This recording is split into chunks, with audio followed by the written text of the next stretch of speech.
Hi friends, ಎಲ್ಲರಿಗೂ ನಮಸ್ಕಾರ. Kanteerava media YouTube ಚಾನಲ್ಗೆ ಎಲ್ರಿಗೂ ಸ್ವಾಗತ ಹಾಗೂ ಸುಸ್ವಾಗತ. ಭಾರತದಲ್ಲಿ ಪ್ರತಿ ವರ್ಷ ಮೊಬೈಲ್ ತಗೊಂಬರ ಸಂಖ್ಯೆ ಜಾಸ್ತಿ ಆಗ್ತಾ ಹೋಗ್ತಾ ಐತೆ. ಹಾಗಾದ್ರೆ ಮೊಬೈಲ್ ತಗೊಂಬರ ಸಂಖ್ಯೆ ಎಷ್ಟು ಜಾಸ್ತಿ ಆಗ್ತಾ ಹೋಗ್ತಾ ಐತಾ, ಮೊಬೈಲ್ ಕಂಪ್ನಿರು ನಮಗೆ ಮೋಸ ಮಾಡ್ತಾ ಇದ್ದಾರೆ. ಯಾವ ತರ ಮೋಸ ಮಾಡ್ತಾರೆ, ಅದರಿಂದ ಹೇಗೆ ಬಚಾವಾಗಬೇಕು ಅಂತ ನೋಡೋಕೋದ್ರೆ ಫಸ್ಟ್ ಏನೇನು ಸ್ಪೆಸಿಫಿಕೇಶನ್ ನೋಡಿ ಹೊಸ ಮೊಬೈಲ್ ತಗೋಬೇಕು ಅಂತ ನೋಡೋಕೋದ್ರೆ ಫಸ್ಟ್ ಸಿಮ್ ನೋಡಬೇಕು. 4G ಸಪೋರ್ಟ್ ಮಾಡುತ್ತಾ 5G ಸಪೋರ್ಟ್ ಮಾಡುತ್ತಾ. ಅಟ್ಲೀಸ್ಟ್ 5G ಸಪೋರ್ಟ್ ಮಾಡೋ ಮೊಬೈಲ್ ತಗೊಂಡ್ರೆ ಒಳ್ಳೇದು ಅನಿಸುತ್ತೆ. ಸ್ವಲ್ಪ ದಿನ ಹೋದ್ಮೇಲೆ 6G ಬರುತ್ತಲ್ಲ, ಅದರಿಂದ 5G ಸಪೋರ್ಟ್ ಮಾಡೋ ಮೊಬೈಲ್ ತಗೊಂಡ್ರೆ ಒಳ್ಳೇದು ಅನಿಸುತ್ತೆ. ಇನ್ನು ಸ್ಕ್ರೀನ್ ಸೈಜು ಎಷ್ಟಿಂದೇ ಇಂಪಾರ್ಟೆಂಟ್ ಅಲ್ಲ, ರೆಸಲ್ಯೂಷನ್ ಎಷ್ಟು ಜಾಸ್ತಿ ಇರುತ್ತೋ ಅದೇ ಇಂಪಾರ್ಟೆಂಟ್ ಆಗುತ್ತೆ. ಮತ್ತೆ ಮೊಬೈಲಲ್ಲಿ ಡಿಸ್ಪ್ಲೇನಲ್ಲಿ ಯಾವ ಗ್ಲಾಸ್ ಕೊಟ್ಟಿದ್ದಾನೆ ಅದು ಮೇಯ್ನ್ ಇಂಪಾರ್ಟೆಂಟ್ ಆಗುತ್ತೆ. ಮತ್ತು ಇಂಟರ್ನಲ್ ಸ್ಪೇಸ್ ಮೆಮೊರಿ ಎಷ್ಟು ಜಾಸ್ತಿ ಇರುತ್ತೋ ಅಷ್ಟು ಒಳ್ಳೆಯದು. ಆಲ್ಮೋಸ್ಟ್ 120, 256 ಇರೋದು ತಗೊಂಡ್ರೆ ಬೆಟರ್ ಅನಿಸುತ್ತೆ. 64GB ನನ್ನ ಅನಿಸಿಕೆ ಪ್ರಕಾರ ವೇಸ್ಟ್ ಜಾಸ್ತಿ ಇರಲ್ಲ, ಯಾಕೆಂದರೆ 128GB ಒಳ್ಳೆ ಬೆಟರ್ ಅನಿಸುತ್ತೆ. ರ್ಯಾಮು ಅಷ್ಟೇ, ಆಲ್ಮೋಸ್ಟ್ 6GB ರ್ಯಾಮ್ ಮೇಲೆ ತಗೊಂಡ್ರೆ ಒಳ್ಳೆಯದು. ಇನ್ನು 4G 2G ಇವೆಲ್ಲ ತಗೊಂಡ್ರೆ ವೇಸ್ಟ್ ಅನಿಸುತ್ತೆ, ಯಾಕೆಂದರೆ ನಾವು ಗೇಮಿಂಗ್ ಸೆಟ್ಟರಲ್ಲಿ ಯೂಸ್ ಮಾಡೋಕ್ಕೆ ಚೆನ್ನಾಗಿರಲ್ಲ. ಆಲ್ಮೋಸ್ಟ್ 6GB ಮೇಲೆ 12GB ತಗೊಂಡ್ರು ಓಕೆ. ಇನ್ನು ಇತ್ತೀಚೆಗೆ ಪ್ರೋಸೆಸ್ ಮೇಯ್ನ್ ಮೊಬೈಲ್ ತಗೋಬೇಕಿಂತ ಮುಂಚೆ ಪ್ರೋಸೆಸ್ ನೋಡಬೇಕು. ನ್ಯೂ ಪ್ರೋಸೆಸ್ ಯಾವುದಿದೆ ಅದನ್ನು ತಗೊಂಡ್ರೆ ಒಳ್ಳೆಯದು.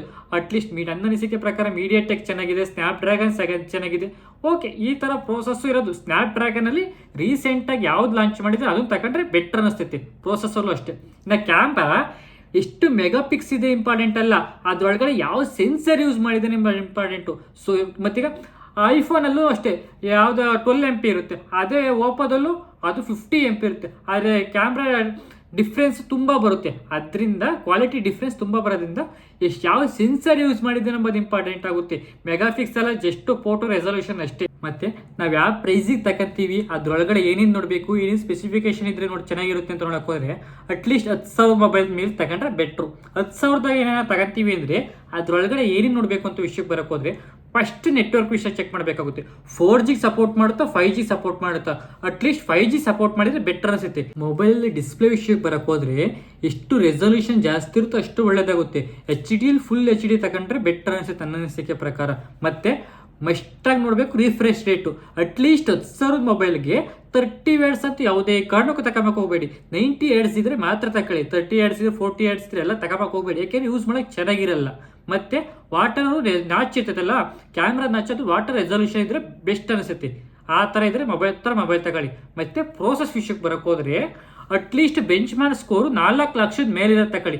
ಇತ್ತೀಚೆಗೆ 4 ಲಕ್ಷ ಯಾವುದಾಗುತ್ತೆ ಇದ್ದರೆ MediaTek Dimensity ಇದೆ, ಸ್ನ್ಯಾಪ್ಡ್ರ್ಯಾಗನ್ಸ್ 4S Gen 2 ಇದೆ, Gen 3 ಇದೆ, ಅದನ್ನು ತಗೊಂಡ್ರೆ ಬೆಟ್ರು.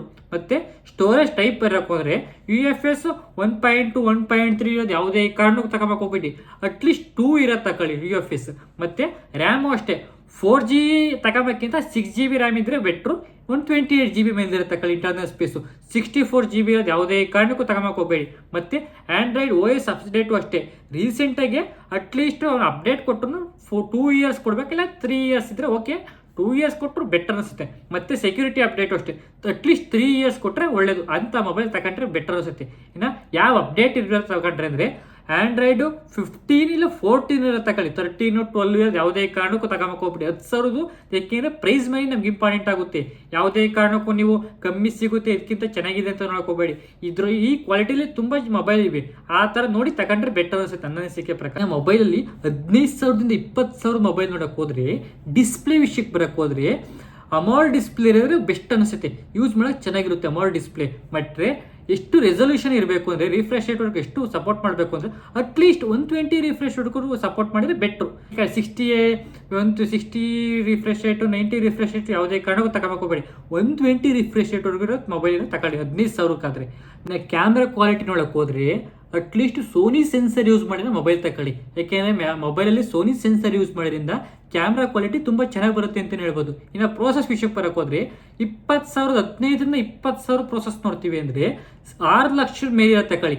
ಅಟ್ಲೀಸ್ಟ್ 15,000 ಒಳಗಡೆ ಇದ್ದರೆ ಒಂದು 5 ಲಕ್ಷ ಪ್ರೋಸೆಸ್ ಇರೋದು ಬೆಟರ್ ಅನಿಸುತ್ತೆ. ಯಾವುದಾದಿದೆ ಅಂತ ನೋಡೋಕೆ ಹೋದರೆ MediaTek Dimensity ಇದೆ, ಸ್ನ್ಯಾಪ್ಡ್ರ್ಯಾಗನ್ 7S Gen 2 ಇದೆ, ಅದು ಓಕೆ ಚೆನ್ನಾಗಿರುತ್ತೆ. ಯಾಕೆಂದರೆ ಗೇಮಿಂಗ್ ಸೆಕ್ಟರಲ್ಲಿ ತುಂಬ ಬೆಸ್ಟ್ ಪ್ರೋಸೆಸ್ ಅಂತ ಹೇಳ್ಬೋದು. MediaTek Snapdragon 7S Gen 2 okay. ಈ ಥರ ಈ ಪ್ರೋಸೆಸ್ ಇದ್ದರೆ ಬೆಟರ್ ಅನಿಸುತ್ತೆ. ಮತ್ತು ಸ್ಟೋರೇಜ್ ವಿಷಯಕ್ಕೆ ಬರೋಕೆ ಹೋದರೆ 6GB ಇಲ್ಲ 8GB ಮೇಲಿದೆ ತಗೊಳ್ಳಿ. ಮತ್ತು ಸ್ಟೋರೇಜು ಅಟ್ಲೀಸ್ಟ್ 128GB ಮೇಲೆ ತಗೊಳ್ಳಿ. ಯಾವುದೇ ಕಾರಣಕ್ಕೂ 64GB ತಗೊಂಬಕ್ಕೆ ಹೋಗಬೇಡಿ. OS ಅಪ್ಡೇಟ್ ವಿಷಯಕ್ಕೆ ಬರೋಕೆ ಹೋದರೆ ಆಂಡ್ರಾಯ್ಡ್ 15 ಇರುತ್ತೆ ಕಳಿ. 14 ಯಾವುದೇ ಕಾರಣಕ್ಕೂ ತಗೋಬೇಡಿ. 15,000-20,000 ತಗೋತೀವಿ ಅಂದರೆ 15 ಮೇಲಿರುತ್ತೆ ಕಳಿ.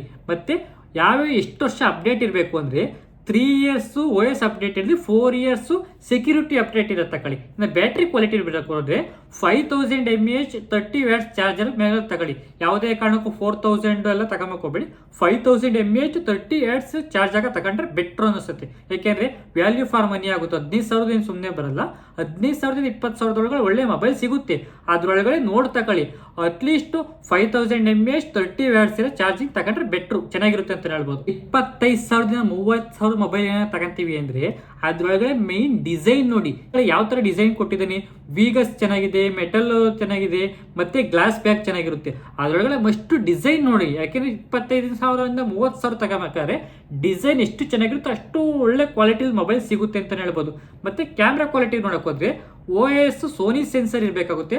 ಮಸ್ಟಾಗಿ ಟೆಲಿಫೋಟೋ ಲೆನ್ಸ್ ಇರುತ್ತೆ ಕಳಿ. ಯಾಕೆಂದ್ರೆ ಟೆಲಿಫೋಟೋ ಲೆನ್ಸ್ ಇದ್ರೆ ತುಂಬಾ ಕ್ವಾಲಿಟಿ ಚೆನ್ನಾಗಿ ಬರುತ್ತೆ ಅಂತ ಹೇಳ್ಬೋದು ಫೋಟೋಸ್ಗಳೆಲ್ಲ. ಡಿಸ್ಪ್ಲೇ ವಿಷಯಕ್ಕೆ ಬರಕ್ಕೆ ಹೋದ್ರೆ ಫ್ಲಾಟ್ ತಗೊಂಡ್ರೆ ಬೆಟ್ರ, ಕರ್ವ್ಡ್ ತಗೊಂಡ್ರೆ ಬೆಟ್ರ್ ಅಂದ್ರೆ ಅದು ಯಾವ ತಗೊಂಡ್ರು ಚೆನ್ನಾಗಿರುತ್ತೆ.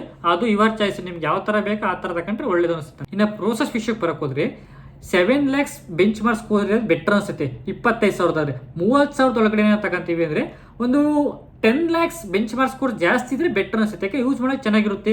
ಮತ್ತೆ ಗೇಮಿಂಗ್ ಸೆಕ್ಟರ್ ಅಷ್ಟೇ ತುಂಬಾ ಚೆನ್ನಾಗಿರುತ್ತೆ ಅಂತ ಹೇಳ್ಬೋದು. ಇನ್ನು ಸ್ಟೋರೇಜ್ ವಿಷಯಕ್ಕೆ ಬರೋಕೆ ಹೋದ್ರೆ 8GB 128GB 256GB ತಗೊಳ್ಳಿ. 128GB ತಗೊಂಬಕ್ಕೆ ಹೋಗ್ಬಿಟ್ಟು 256GB ತಗೊಳ್ಳಿ. 30,000 ತಗೊಂತೀವಿ ಅಂದ್ರೆ. ಮತ್ತೆ ರ್ಯಾಮ್ ವಿಷಯಕ್ಕೆ ಬರೋಕೆ ಹೋದ್ರೆ LPDDR4X ರ್ಯಾಮ್ ತಗೊಂಡ್ರೆ ಬೆಟರ್ ಅನ್ಸುತ್ತೆ. ಮತ್ತೆ ಸ್ಟೋರೇಜ್ ಟೈಪ್ ನೋಡೋಕೆ ಹೋದ್ರೆ 3.0 ಇಲ್ಲ 4.0 ಟೈಪ್ ತಗೊಂಡ್ರೆ ಬೆಟ್ರು, ಚೆನ್ನಾಗಿರುತ್ತೆ ಅಂತ ಹೇಳ್ಬೋದು. ಮತ್ತೆ ಅಪ್ಡೇಟ್ OS ಅಪ್ಡೇಟ್ ವಿಷಯಕ್ಕೆ ಬರಕ್ಕೆ ಹೋದ್ರೆ ಆಂಡ್ರಾಯ್ಡ್ 15 ತಗೊಳ್ಳಿ. 14 13 ಯಾವುದೇ ಕಾರಣಕ್ಕೂ ತಗೊಂಬಕ್ಕೆ ಹೋಗ್ಬೇಡಿ. 25,000 30,000 ಒಳಗಡೆ ಆಂಡ್ರಾಯ್ಡ್ 15 ತಗೊಳ್ಳಿ. ಅಪ್ಡೇಟು ಅಷ್ಟೇ at least 3 years OS update, security update 4 years ಇರೋದು ತಗೊಂಡ್ರೆ ಬೆಟರ್ ಅನ್ಸುತ್ತೆ, ಚೆನ್ನಾಗಿರುತ್ತೆ ಅಂತ ಹೇಳ್ಬೋದು ನನ್ನ ಅನಿಸಿಕೆ ಪ್ರಕಾರ. 30,000 40,000 ಮೊಬೈಲನ್ನು ತಗೊಂತೀವಿ ಅಂದರೆ ಫಸ್ಟ್ ನೀವು ಬೆಂಚ್ ಮಾರ್ಕ್ ಸ್ಕೋರ್ ನೋಡಿ. ಬೆಂಚ್ ಮಾರ್ಕ್ ಸ್ಕೋರ್ ಎಷ್ಟು ಜಾಸ್ತಿ ಇರುತ್ತೋ ಅಷ್ಟು ಒಳ್ಳೇದು. ಯಾಕೆಂದರೆ 30,000-40,000 ತಗೊಂಬೋದ್ರಿಂದ 15 ಲಕ್ಷದ ಮೇಲಿರುತ್ತೆ ಕಳಿ. ಅದರೊಳಗಡೆ ಯಾವುದೇ ಬರುತ್ತೆ ಅಂತ ನೋಡೋಕೆ ಹೋದ್ರೆ ಮೀಡಿಯಾಟೆಕ್ ಡೈಮೆನ್ಸಿಟಿ ಬರುತ್ತೆ, ಸ್ನ್ಯಾಪ್ಡ್ರ್ಯಾಗನ್ 8 Gen 3 ತಗೊಳ್ಳಿ. ಯಾವುದೇ ಕಾರಣಕ್ಕೂ Gen 2 ತಗೊಂಡು ಹೋಗ್ಬೇಡಿ, Gen 3 ತಗೊಳ್ಳಿ ಇದರೊಳಗಡೆ. ಮತ್ತೆ UFS ಅಷ್ಟೇ. ಸ್ಟೋರೇಜ್ ಟೈಪ್ ಬರಕ್ಕೆ ಹೋದ್ರೆ 4.0 ಇಲ್ಲ 5.0 ತಗೊಳ್ಳಿ. ಮತ್ತೆ ರ್ಯಾಮ್ ಅಲ್ಲೂ ಅಷ್ಟೇ LPDDR5X ತಗೊಳ್ಳಿ. 4X ತಗೊಂಬಕ್ಕೆ ಯಾವುದೇ ಕಾರಣಕ್ಕೂ ಹೋಗಬೇಡಿ. ಮತ್ತೆ ಅಟ್ಲೀಸ್ಟ್ ಒಂದು 12GB ಇರೋ ರ್ಯಾಮ್ ತಗೊಳ್ಳಿ, ಚೆನ್ನಾಗಿರುತ್ತೆ. ಅಟ್ಲೀಸ್ಟ್ ಅಲ್ಲ 12GB ಮೇಲಿರುತ್ತೆ ತಗೊಳ್ಳಿ. ಯಾವುದೇ ಕಾರಣಕ್ಕೂ 8GB ಎಲ್ಲ ತಗೊಂಬಕ್ಕೆ ಹೋಗ್ಬೇಡಿ.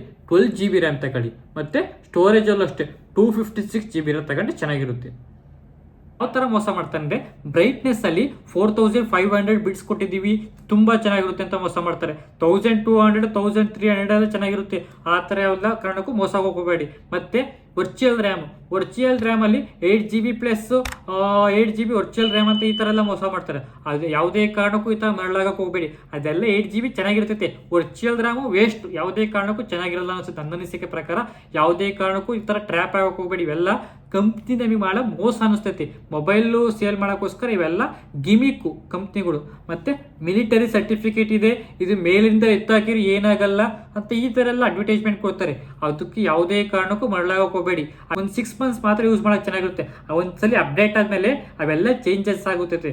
ಆದ್ದರಿಂದ ಇದು ಯಾವುದೇ ಕಾರಣಕ್ಕೂ ಮೋಸ ಆಗಕ್ಕೆ ಹೋಗಬೇಡಿ. ಮತ್ತು ಫ್ರೀಸ್ ಮಾಡಿಡೋದು, ಅದು ಆಮೇಲೆ ಓಪನ್ ಮಾಡಿ ನೋಡಿ ಮೊಬೈಲಲ್ಲಿ ವಾಟರ್ ರೆಸಿಸ್ಟೆನ್ಸ್ ತುಂಬ ಚೆನ್ನಾಗಿದೆ ಅಂತ ಈ ಥರ ಎಲ್ಲ ಟ್ರ್ಯಾಪ್ ಮಾಡ್ತಾರೆ.